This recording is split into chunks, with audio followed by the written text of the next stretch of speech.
Olá para você que nos assiste, seja muito bem-vindo. Hoje daremos continuidade aos nossos estudos sobre a Bíblia, ainda falando sobre profecias, e hoje falaremos a respeito de uma categoria, por assim dizer, especial de profecia, chamada tipologia. É algo que aparece bastante na Bíblia. Muitas pessoas às vezes se sentem confusas quando aparece, e é bom a gente tratar deste assunto que é de suma importância.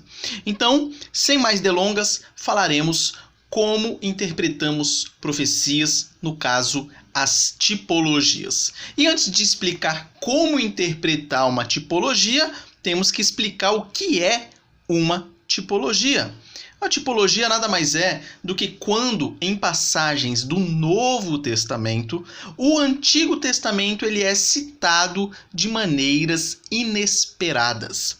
Quando você está de frente para uma tipologia, é quando você está lá no Novo Testamento lendo uma passagem onde o autor ele citou alguma passagem do Antigo Testamento e que na sua cabeça não faz o menor sentido. Lembre-se que nós aqui batemos bastante na tecla de que a interpretação ela deve sempre procurar o sentido original do autor. E aí você leu lá o Antigo Testamento, você entendeu qual era o sentido original do autor, e lá no Novo Testamento o autor vai citar aquele versículo, porém dando uma interpretação diferente. E aí você vai ficar, com certeza, confuso.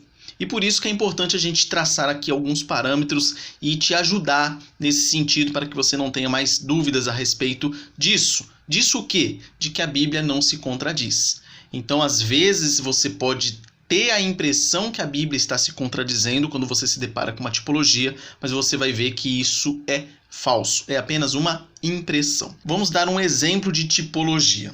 Lá em Mateus capítulo 2, versículos 13 a 15, vai dizer o seguinte: Tendo eles, os magos, partido, eis que apareceu um anjo do Senhor a José em sonho e disse: Dispõe-te, toma o menino, que era Jesus, e sua mãe, Maria. Foge para o Egito e permanece lá até que eu te avise, porque Herodes há de procurar o menino para o matar. Dispondo-se ele, José, tomou de noite o menino e a sua mãe e partiu para o Egito e lá ficou até a morte de Herodes, para que se cumprisse o que fora dito pelo Senhor por intermédio do profeta: do Egito chamei o meu filho. Essa citação do profeta pode ser localizada lá em Oséias, e é isso que nós veremos. Mas primeiro, perceba o que está escrito aqui em Mateus. Está escrito que Herodes estava matando as crianças e Jesus Cristo estava sofrendo o risco de morrer. E aí o anjo manda eles irem para o Egito para que eles se livrassem da morte que estava sendo promovida por Herodes. E aí ele fala: como disse o profeta, do Egito chamei o meu filho. Então eu quero que vocês entendam essa parte, esse contexto aqui, onde José, Maria e Jesus foram para o Egito para fugir de Herodes. Quando você vai lá para a profecia de Oséias, você vai perceber o seguinte: da mesma forma que em Mateus disse, do Egito chamei o meu filho, em Oséias 11:1 também. Quando Israel era menino, eu o amei, e do Egito chamei o meu filho. Agora, se você for para o contexto de Oséias, você vai perceber que é totalmente diferente do contexto de Mateus. E aí você vai pensar, mas como Mateus está dizendo uma coisa que na verdade no sentido lá original do Velho Testamento era outra, e agora ele está aplicando para agora, para esse momento? Como é que eu faço para conciliar isso aqui? Você vai perceber que lá em Oséias, a passagem ela é dirigida ao desobediente Israel, o povo de Israel que havia desobedecido. Como Israel, que em diversas vezes no Antigo Testamento também é chamada de o Filho de Deus, foi exilado ou havia sido exilado para a servidão no Egito, então o profeta Oséias estava dizendo que, da mesma forma como vocês foram para o Egito naquela época, serviram lá como escravos, nesses dias, nos dias do profeta Oséias, a nação seria exilada para a Assíria por causa dos seus pecados. Essa era a profecia. Esse era o contexto em que o profeta disse: do Egito chamei o meu filho. Mas, da mesma maneira que Deus libertou os israelitas da escravidão do Egito lá há muitos anos atrás, ele os libertaria da servidão da Assíria também.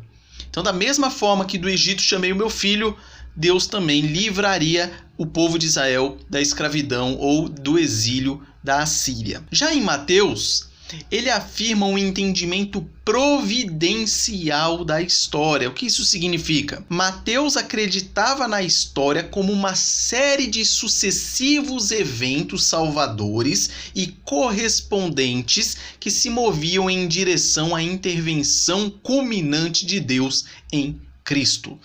Esse dado ele é importantíssimo para que entendamos a questão da tipologia. Veja, se você estiver com sua Bíblia aí, Gênesis capítulo 3, versículo 15. Lá vai dizer o seguinte. Aqui é a situação da queda logo depois que Adão e Eva comeram do fruto proibido. Deus disse assim: porém, inimizade entre ti e a mulher, entre a tua descendência e o seu descendente. Este te ferirá a cabeça e tu lhe ferirás o calcanhar. Desde então, às vezes a gente passa despercebido desses detalhes, mas desde então, o povo de Israel, que depois surgiu de Adão e Eva, eles já aguardavam o descendente da mulher, que é Jesus Cristo, aquele que esmagaria a cabeça da serpente.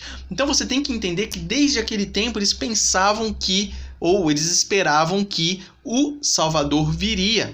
Tanto que Eva pensou que o seu primeiro filho, Caim, era este descendente da mulher que esmagaria a cabeça da serpente.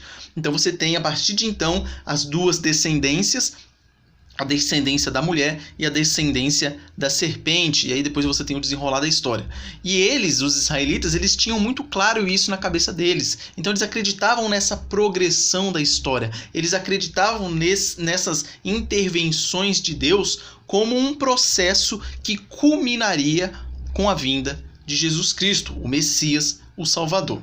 Então, as intervenções anteriores de Deus na história, elas serviam como tipos, ou seja, antecipações correspondentes para o antítipo final, que é o cumprimento. Parece complicado isso que eu falei, mas não é.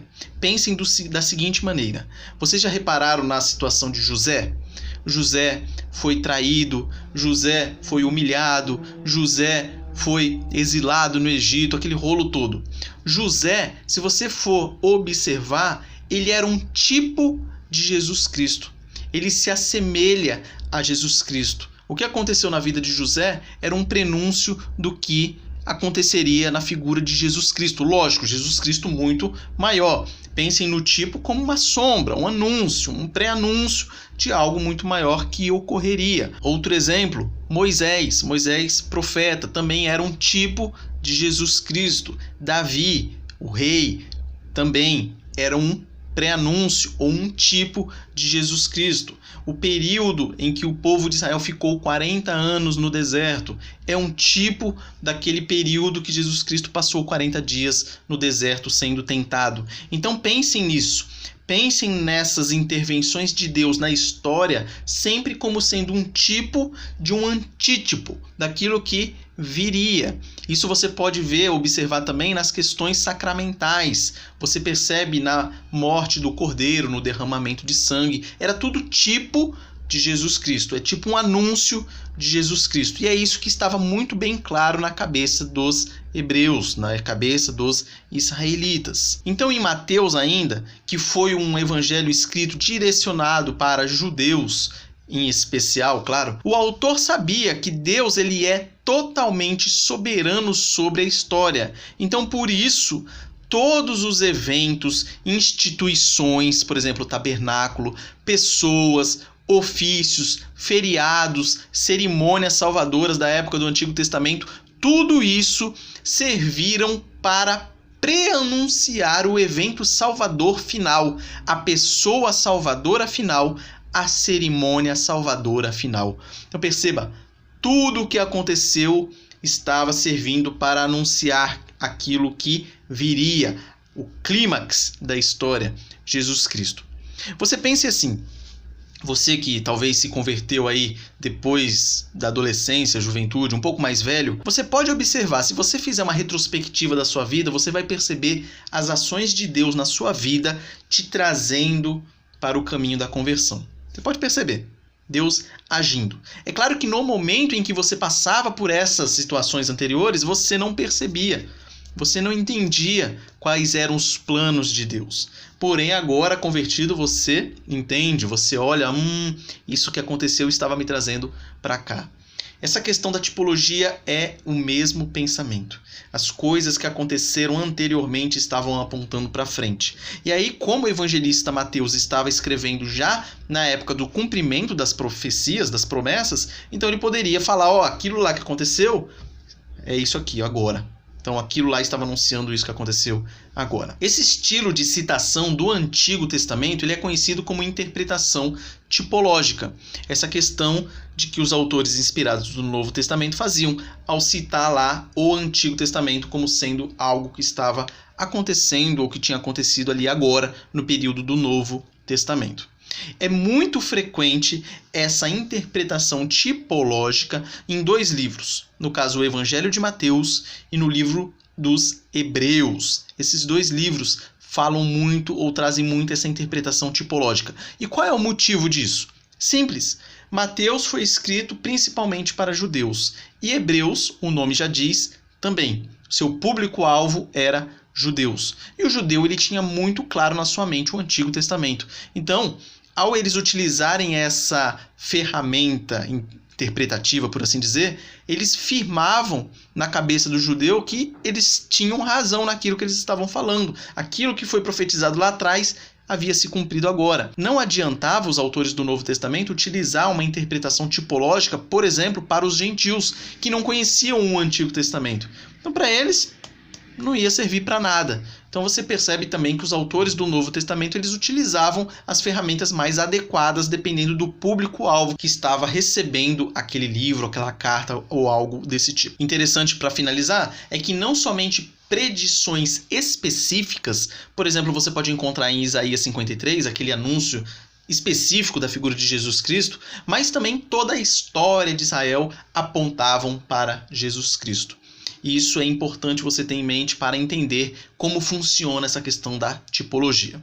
Outro ponto importante para que nós entendamos essa questão é entender a questão das pressuposições da interpretação tipológica. O que isso significa? Pressuposições que os autores e suas audiências compartilhavam. Pressuposições, aquilo que você já está ali na sua mente. Hoje, atualizando, poderíamos dizer as cosmovisões, algo desse tipo. E tanto os autores que estavam escrevendo o Novo Testamento como a sua audiência, os destinatários. Nós temos que entender essas pressuposições. O que havia na cabeça tanto dos autores como do povo que estava recebendo aquelas informações. Primeiro, eles tinham um conceito de solidariedade corporativa. Vamos citar aqui só as pressuposições, aquilo que tinha na cabeça dos autores e dos destinatários ali do Novo Testamento, e depois nós explicaremos um pouquinho cada um desses pontos. Mas primeiro pressuposto é que eles tinham um conceito de solidariedade corporativa. Segundo pressuposto, eles presumiam uma continuidade nos lidares de Deus com Israel. Terceiro pressuposto, os autores do Novo Testamento eles viam a si mesmos como vivendo em dias de cumprimento escatológico. Quarto pressuposto, os autores do Novo Testamento acreditavam que todas as escrituras eram sobre Cristo. Quinto pressuposto, para os autores do Novo Testamento, o conceito de cumprimento era muito mais amplo do que nosso uso normal dessa palavra. Dito isto, vamos explicar um pouquinho cada um desses pontos. Primeiro, o que eu quero dizer quando eu falo que tanto os autores como os destinatários ali do Novo Testamento tinham um conceito de solidariedade corporativa? O que isso significa? Significa que havia uma relação entre indivíduos e comunidade muito ligada. Muito mais do que temos hoje em dia, num período individualista que nós vivemos. A relação que havia ali entre um indivíduo e uma comunidade e vice-versa era muito grande. Então, nessa relação indivíduo-comunidade, o ato do indivíduo, a pessoa sozinha, ele afeta a comunidade por inteiro e vice-versa. Os atos que a comunidade pratica, ou a maioria do povo pratica, afeta aqueles também que não praticaram aquele determinado ato específico. O indivíduo ele é frequentemente representante da comunidade e vice-versa. Nós podemos ver esse exemplo lá em Josué capítulo 7, a questão de Acã. Acã pecou e toda a comunidade sofreu. Não só ele, não só a família dele, toda a comunidade de Israel sofreu por consequência de uma pessoa. Então esse conceito de solidariedade corporativa era muito presente na cabeça do povo de Israel e na cabeça dos autores do Novo Testamento, que também eram judeus. Outro exemplo, você pode encontrar em 2 Coríntios 5,14, que é Paulo dizendo: pois o amor de Cristo nos constrange, julgando nós isto. E aí ele vem falando a respeito da solidariedade corporativa. Um morreu por todos, logo todos morreram. Veja essa relação entre um indivíduo e todos morrendo. Você pode observar isso na questão de Adão também. Um pecou, e aí a partir de então todos nasceram em pecado. Então perceba que esse era um pressuposto muito presente ali na mentalidade do povo lá do início da era cristã. Na citação que nós falamos agora há pouco, de Oséias 11:1, por Mateus, nós vemos que o Filho, Jesus, ele é comparado com a nação de Israel, que é também chamada de filho.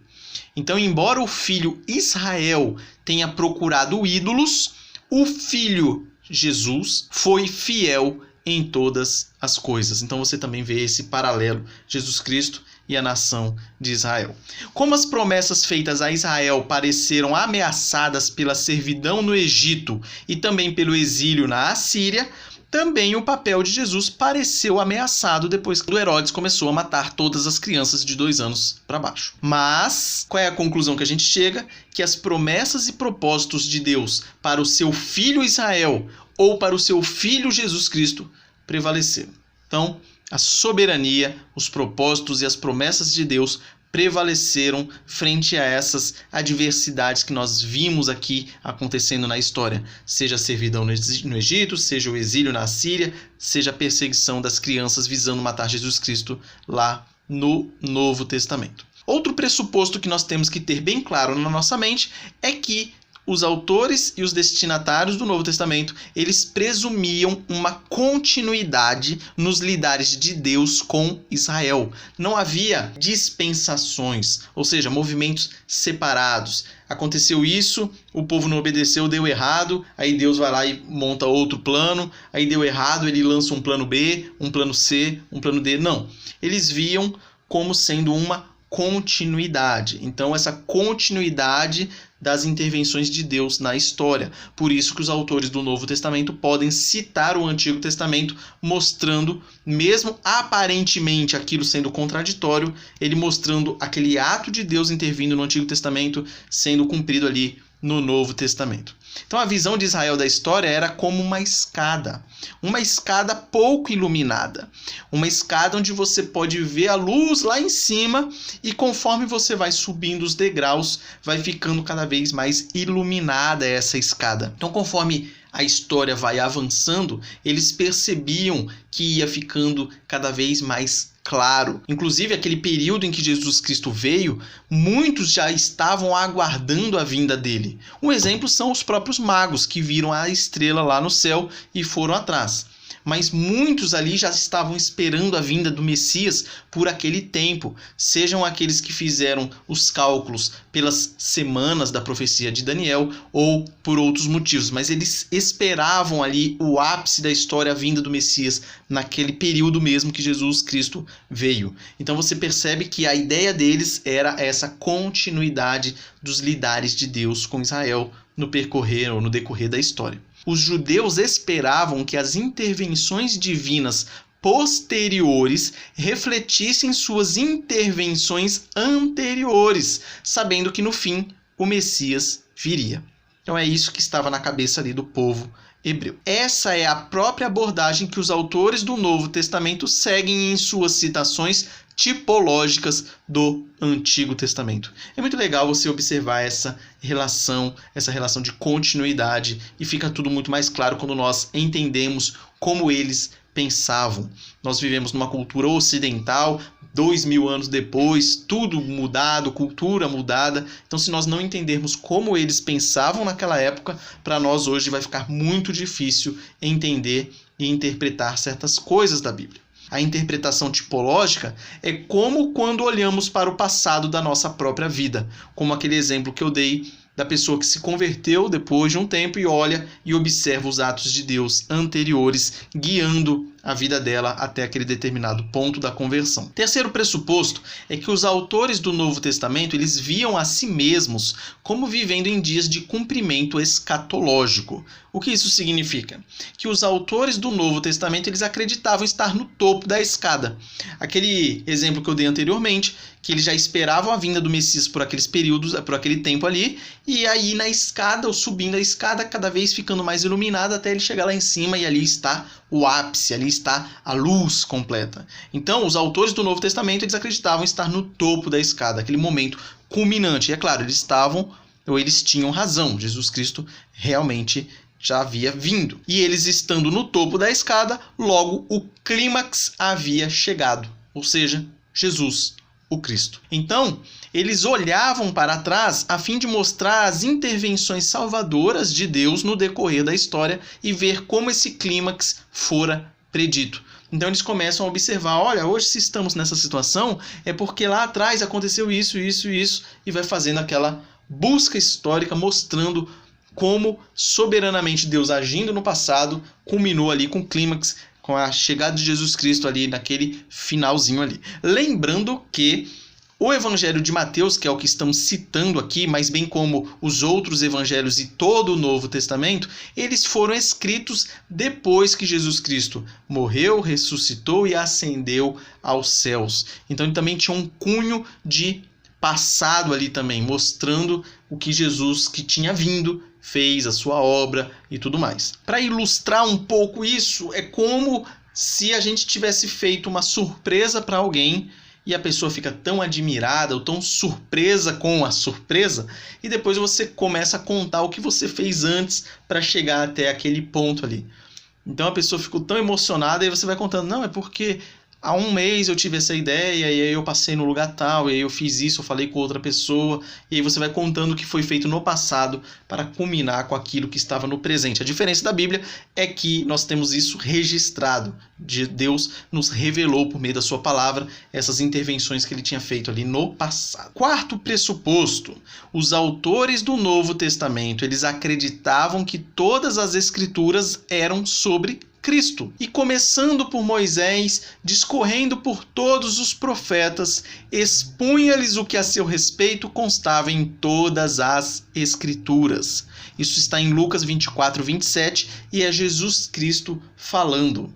Então Jesus Cristo começou a explicar para aqueles dois discípulos dele, a caminho de Emaús, tudo o que as Escrituras falavam a respeito dele, de Jesus Cristo, porque todas as escrituras, desde o início, apontam para Jesus Cristo.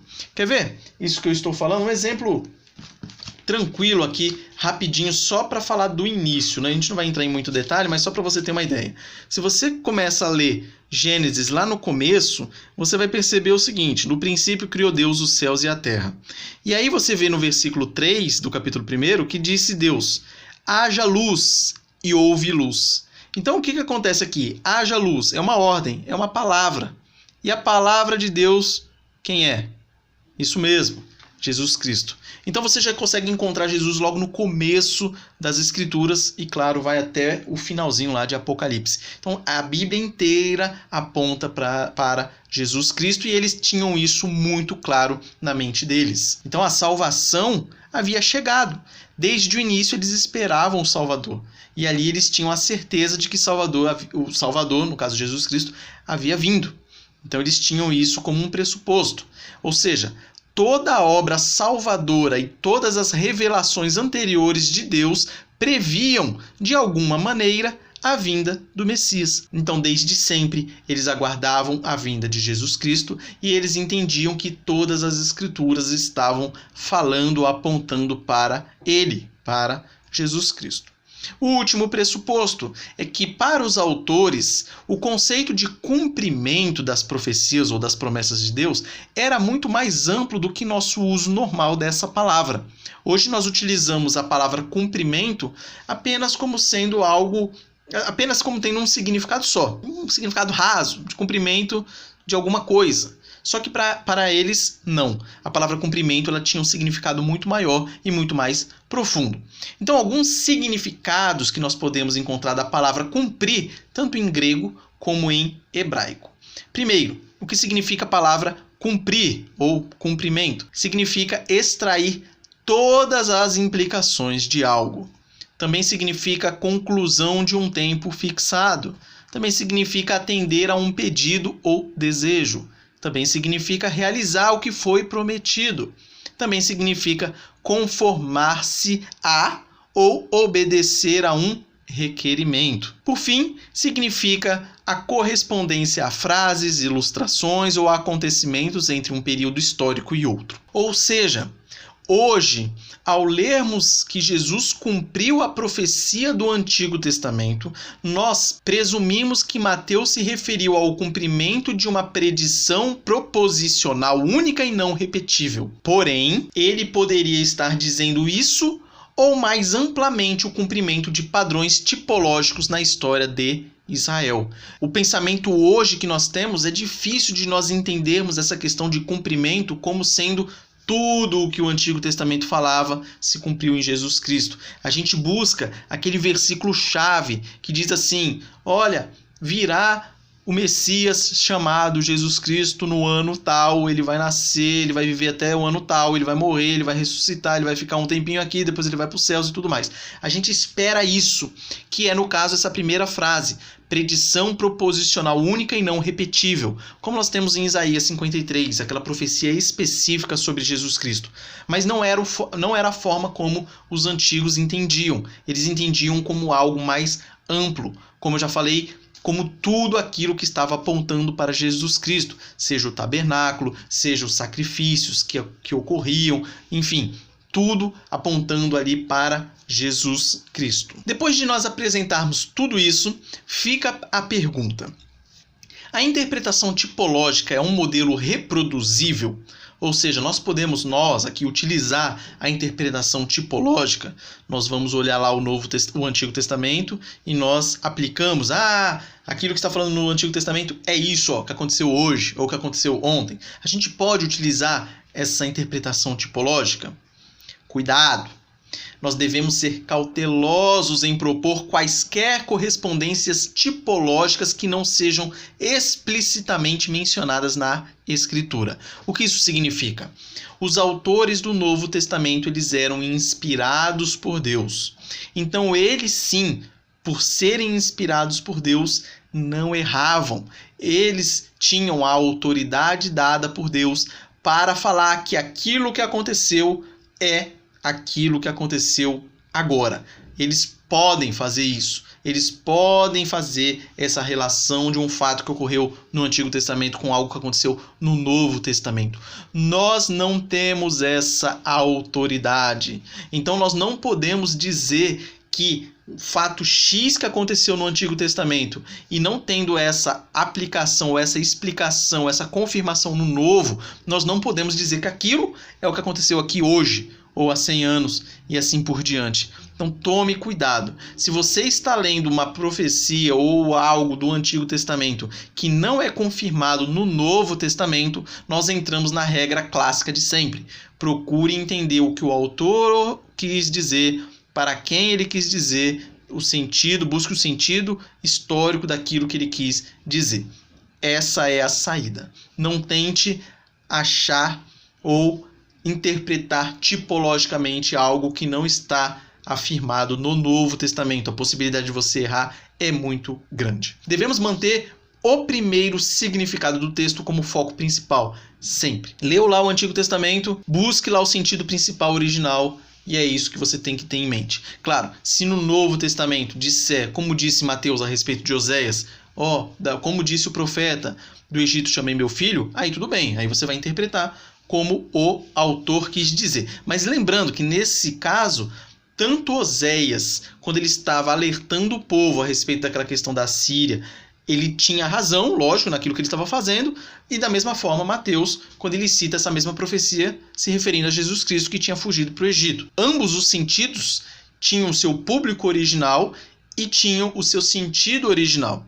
E isso nós temos que levar em conta, para que nós não distorcemos o ensino bíblico, e no caso a profecia, que estamos tratando aqui especificamente. Para finalizar, vamos falar um pouco de algumas opções para se interpretar profecias difíceis e dar alguns exemplos aqui de algumas coisas. Por exemplo, nós falamos anteriormente a respeito de predições proposicionais inequívocas. É um palavrão que às vezes, não palavrão no sentido pecaminoso, É uma frase que às vezes pode causar algum desconforto, é uma frase grande, meio complicada, e aí você fica pensando, nossa, mas o que significa isso aí?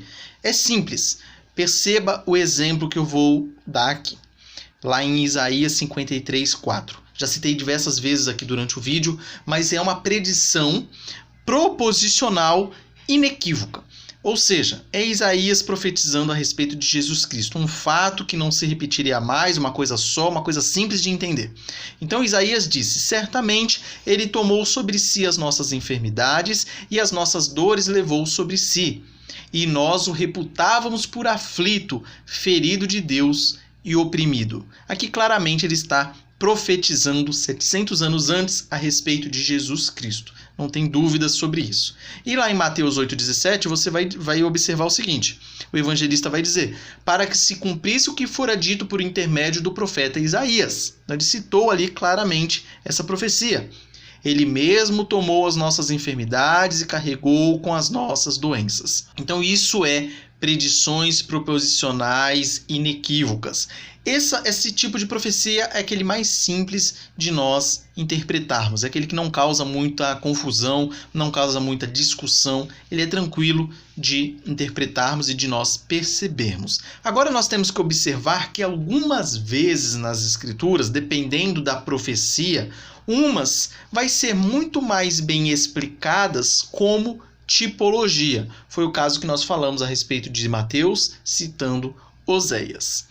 E outras citações podem ser mais bem explicadas de outras formas. Que formas? Essas que nós vamos falar aqui. Primeiro, às vezes, os autores do Novo Testamento citam o Antigo Testamento de forma retórica, não tensionando afirmar qualquer cumprimento profético.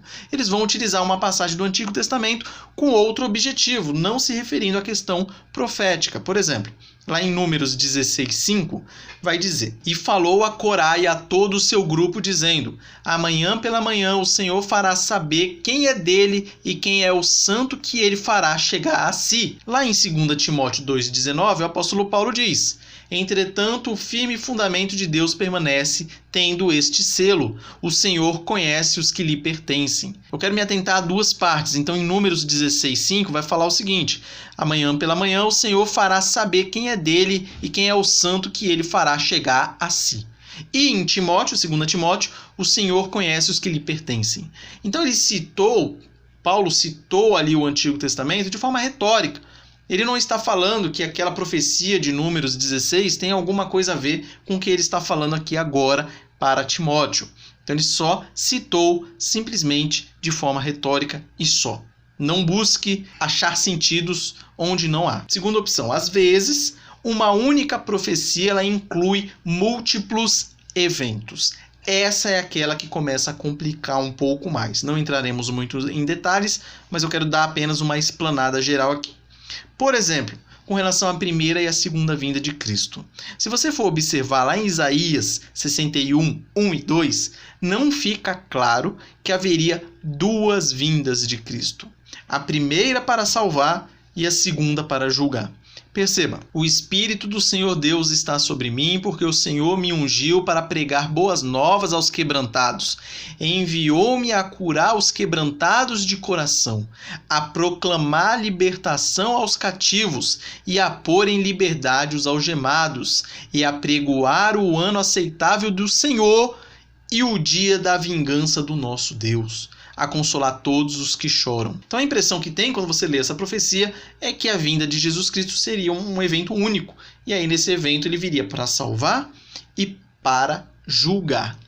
Porém, só depois que Jesus Cristo veio que nós vemos que há um lapso entre a primeira vinda e a segunda vinda. Você observa que só com revelação adicional na primeira vinda de Jesus Cristo, quando ele veio e falou que depois ele voltaria, é que nós entendemos que há essa distância entre a primeira e a segunda vinda. Por exemplo, em Lucas 4, 18 a 19 vai dizer: "O Espírito do Senhor está sobre mim, pelo que me ungiu para evangelizar os pobres. Enviou-me para proclamar libertação aos cativos e restauração da vista aos cegos, para pôr em liberdade os oprimidos e apregoar o ano aceitável do Senhor." Veja, a citação lá de Isaías. E em Mateus 25, de 41 a 46, nós vemos ali a questão do grande julgamento. A questão em que Jesus Cristo falou que ele voltaria para o dia do juízo final.